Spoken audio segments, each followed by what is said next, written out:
With this show being advertised as the gay Star Wars series to date, The Acolyte was doomed to be criticised by fans. Straight face. That C-3PO is straight.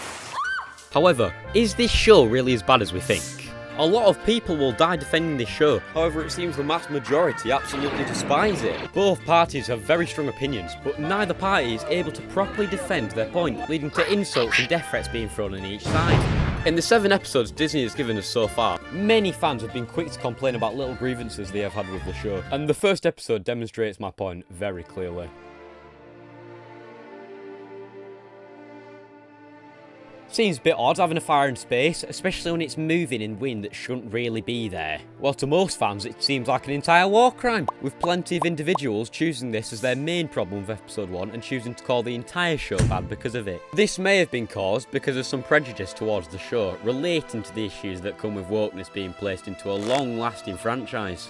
This would scare fans into believing the show was supposed to push an agenda, rather than tell a Star Wars story, which would obviously ruin the experience for many people. This would, however, cause many fans of the series who were very happy for Star Wars to insert these woke topics to attack others who didn't by calling them racist and homophobic. They were able to enjoy the show better as they didn't have any previous prejudice before entering the show, allowing them to appreciate the greater aspects of the series, which made them confused as to why others could not appreciate those same points. Both sides would eventually become more stubborn, spreading hate to each other equally, while acting like the people that stood with them were white knights, compared to the others who dare go against their opinion, who in their eyes were just corrupted. Some people would provide respectful points towards each faction, whereas most people were just a bit rude. Threatening me, Master Jedi. Your ass ain't talking. For once it didn't seem like a small majority of people that were in a fan base, but rather a large amount of horrible people on both sides. The hate around this series would get so bad that it would encourage new people who didn't even watch Star Wars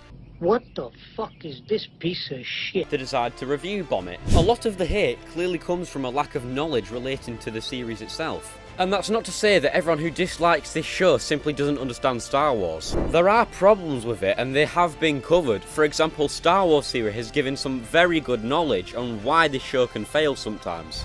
I'm still having a hard time getting over the fact that he's standing there and she thought it would be a good idea to write that, yeah, it's going to be this really cinematic moment with a lot of tension and emotion where he's trying to hold the bridge for these two, like, 50-pound girls to stand on it instead of just picking them up both with the Force and then bringing them to him. There are issues with this show, but that just comes with media. The prequels had many problems but are still beloved, and very rightly so. There are things to compliment and pick apart about this show, but it seems no one is able to properly find them. Another example in episode 1 shows us the Trade Federation first seen in The Phantom Menace. Fans were quick to pick up on the fact that the Neimoidians did not carry their Asian accents first seen in episode 1. However, with a little more knowledge, we know that the Neimoidians carry multiple accents, as seen in this clip from Revenge of the Sith.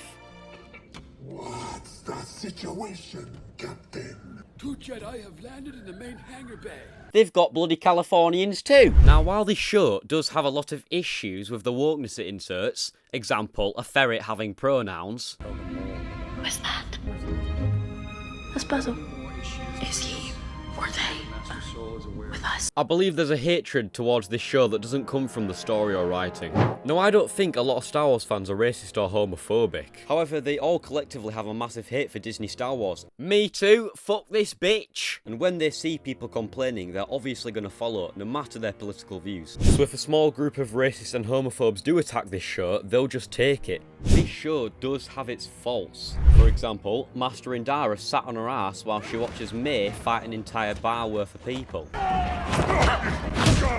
What the fuck going on in Miami, bro? However, there are many details about this show that people seem to just want to miss. For example, the choreography has been beautiful, and the editing and the cinematography of this show has been very reminiscent of episode 1. And from what we saw in episode 1, the sets were actually very good, and the respect of Legends material is clearly shown. And with all that covered, I think it's time to move on to episode 2.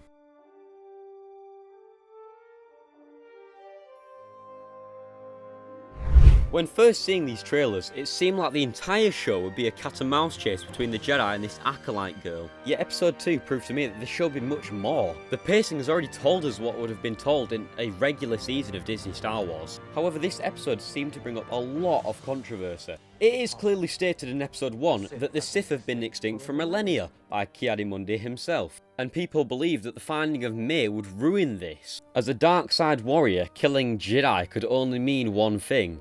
Except it doesn't. Master Qui-Gon of the Jedi Order, a well-respected member, to the point where even the Jedi Council were intrigued in this man's knowledge. Yet when he presented the theory that the Sith had returned when he encountered a dark side warrior with a red lightsaber, the Council denied him. It would be far too reckless of the Jedi to assume that a Sith warrior was in action. Instead, it would be smart to go investigate with a Jedi team, which does happen in this episode.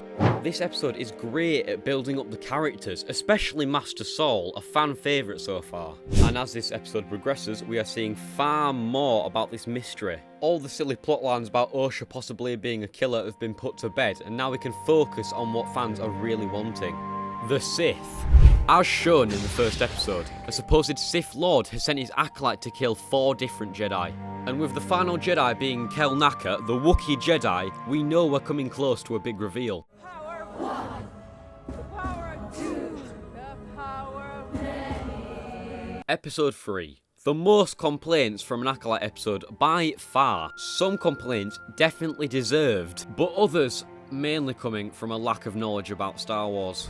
We are shown the backstory of May and Osha in a witch's coven on a mountain. The sisters are taught that they are guided by a thread of fate, one that they can pull to change their destiny. And yes, I agree, this is completely wrong. This is not what George Lucas stood for at all with the Force. However, it wouldn't exactly make sense for everyone to believe the stories of the Jedi. Religion can be controversial, and when these witches have a specific hate for Jedi, it wouldn't make sense for them to follow the same code. The power of the Force is clearly demonstrated throughout the series, and the witches who try to bend it to their own will are punished. And another point that really angered people was the fact that Anakin Skywalker was apparently not as special as we think. It was highlighted in the show that the mother of the Coven manipulated the dark side of the Force to create these twin sisters, and a lot of people were quick to jump on the fact that Anakin was also made through dark side practices from Darth Plagueis and Darth Sidious. However, that's not exactly the truth. While yes, Darth Plagueis could create life through the dark side and has done it many times before, Anakin was a different case. Plagueis and Sidious believed they could create the perfect dark side entity, and in doing so, the Force clashed back and created the Chosen One. Rather than being a dark side being like May or Osha, Anakin was created specifically to destroy the Sith. Plagueis and Sidious tried to pull a thread, and they were destroyed because of it. From deeper looks at this show, the canonization is very clear, it's just hard on first glance. And yes, there are big issues with this episode, especially the chorus chant that's done by the witches. But with all that covered, it's time to move on to episode 4. Ki-Adi, you backstabbing fucking prick. You knew about the Sith the whole time.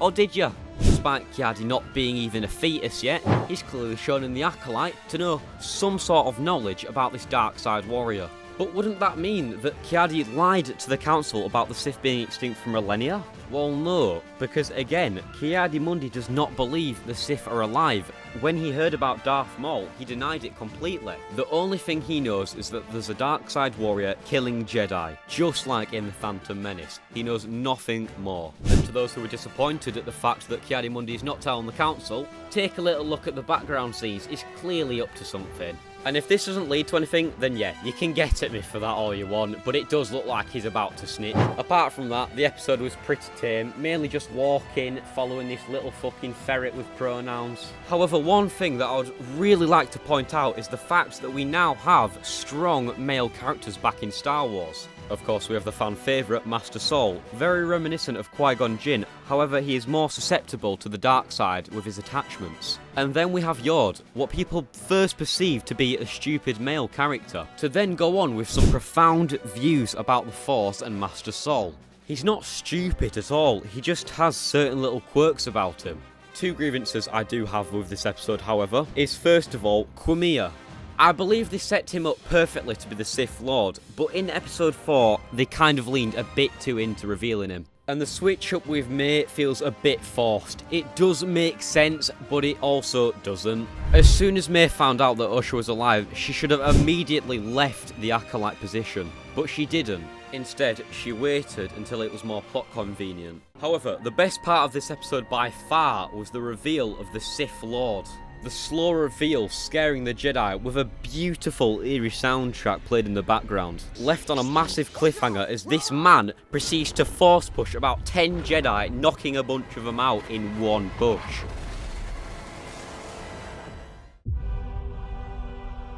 Now this is where I saw a lot of you lot switch up, because episode 5 was a fucking banger.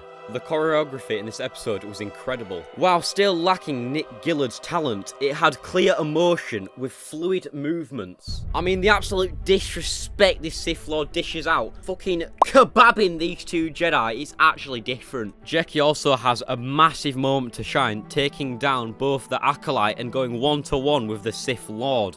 Yord also follows his rules completely. Mostly. I've grown very attached to these two characters over the past few episodes, and I'm very excited to see where the story takes. Oh, I just fucking killed him! I mean, it wouldn't make sense if they survived, because then they would tell the Jedi Order the Sith were active again.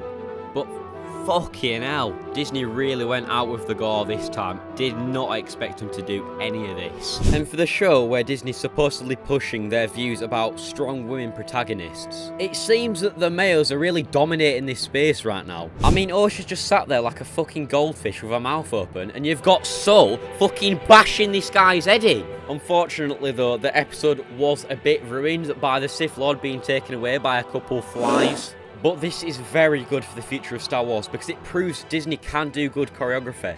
There could have been improvements. For example, at the start of the episode, a lot of Jedi had very clear hits on this Sith Lord. Nick Gillard himself had opinions on this, the director for the choreography of the prequels. Yeah. I think where they're going wrong with this fighting is, when I did it, I don't know that much about it, in truth. You know, I know a little bit about a lot of stuff. But since then they've been employing experts. People have trained that all of their lives. That's their thing. They love it. And they won't deviate from that at all. And it shouldn't look that way anyway.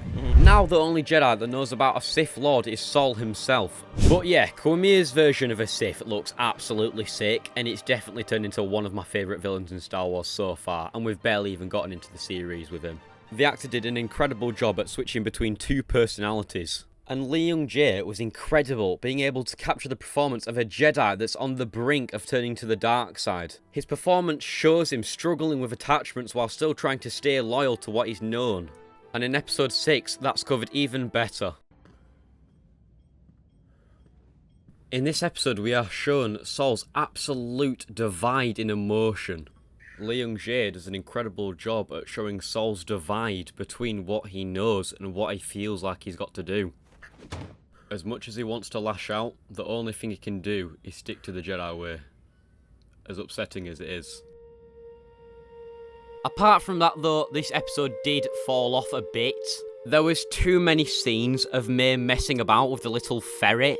All he does in this show is run off. I was half convinced that when this Sith Lord showed up, Darth Basil put on a mask. And I wasn't really paying attention to what else happened in the episode because I was just staring at Cormier's chest. Not gay.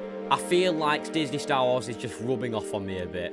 One really cool aspect about this episode though is the deposits of Cortosis. It seems we are canonising the Darth Plagueis novels. Perhaps we may see Tenebrous or even Plagueis, as we know Disney can just switch the age of a character. This was, in my opinion, the worst episode of the show. For some reason, Sol was very adamant about taking these two little girls away from their home. Much like Dave Filoni was the apprentice to George Lucas, Leslie Headland was apparently the apprentice to Harvey Weinstein. No, I'm not lying, that's true, you can go look it up. The one thing I can give this episode was that the character of Tobin was really well done. The actor did a very good job with his choreography, and the character's intentions made sense. The only issue is, it was just being a bit mangy at the start of the episode, which does not make sense when you've been under Jedi training for so many years of your life. Even though it was a weird decision, it was used to Torben's advantage. With the death of an entire village of witches, no wonder he wanted to kill himself. I mean, I'd imagine asking your mum, are we there yet, trying to get to McDonald's, and then you run over about 10 pedestrians. Like, I wouldn't want my McFlurry anymore, I'd just be a bit devastated. And another issue that's been covered earlier in the video was when Saul was holding up the 2 children on the bridge. And finally, a lot of the shots were just reused. This show was given double the budget that the Kenobi show received. I do believe this is a good show, but it's just not a good way to finish the video of this episode. I am excited for episode 8, I really am. I hope we get to see Darth Tenebrous. But this show is very up and down with its storytelling, and I just hope it can end on a good note. With that being said, I do hope you enjoyed the video. We will be covering episode 8 as well on this channel. And please do share your opinions on this show in the comments. I'm very happy to go over them. Just please do stay respectful. But yeah, that's all I can really say so far. Cheers!